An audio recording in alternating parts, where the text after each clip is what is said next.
Now that you have a set of learning goals, it's time to think about how you'll go about communicating these goals to your students by establishing explicit norms.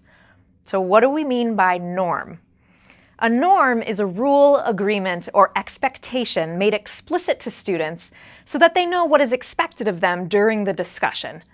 We can think of norms as either being general or applicable to most or all discussions, or specific to a particular lesson or learning goal. General norms might be that you expect your students to have the text, a pen, and paper on their desks, look at one another, and not always at you, when they're speaking, or be okay and patient when silence happens. Norms that are specific to a particular learning goal might look a little different. Setting goal-specific norms is an opportunity for you to communicate to your students your goals for their learning and why these goals are powerful. It's also an opportunity to provide students with strategies for how they can go about working toward these goals. Let me give you an example. Let's say I have targeted the goal that students will build on each other's ideas. I'm going to actually model right now how I might go about communicating these goals to students. So let's pretend you are my high school student in an 11th grade American history course. Congratulations! During our last discussion, we met the following two goals. Everyone is speaking loud enough for others to hear and speaking in the direction of all participants. Remember at the start of the year when you were always looking at me when you were speaking and I kept having to ask you to look at one another? Well, now you're doing that on your own, and the discussions are going more smoothly because of it. Second, you're referencing texts more often, and these references have been relevant to the discussion. You're referring to particular historical documents to support your arguments, and it's making for a richer discussion. So congratulations. Now, of course, I have a new goal for you. You've been doing a good job of building on others' ideas, but I'm having a hard time as a listener understanding what part of what the person said you are building on. It's not enough to say, I agree with Jaleisha.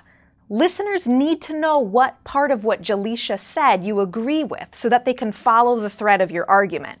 So take a look at the slide. I would like for you today to practice building contributions in response to the specific ideas of others by extending or elaborating on someone else's argument or providing reasons when you agree or disagree with an idea.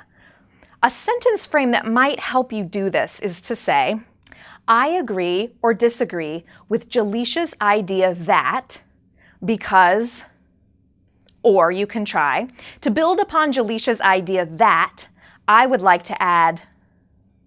You're already doing the part of the frame in white, and now you need to start practicing the part in yellow, which requires you to restate the particular part of the speaker's idea that you're connecting to.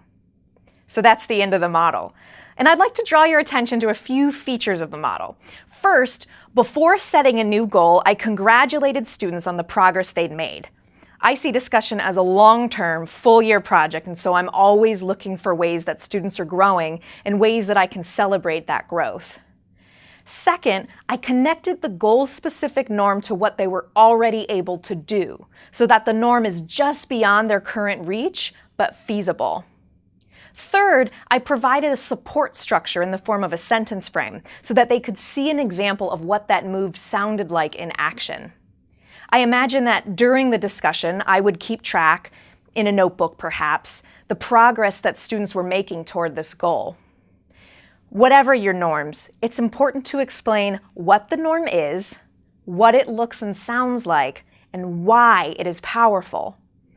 Over time, and with practice, these norms will become routine. You won't need to tell students to be okay with silence or look at your peers when they're speaking, because these ways of interacting will become a natural part of your classroom culture. In the next task, you'll have an opportunity to examine a video of a teacher establishing norms with her students. In this example, the teacher is setting a general norm.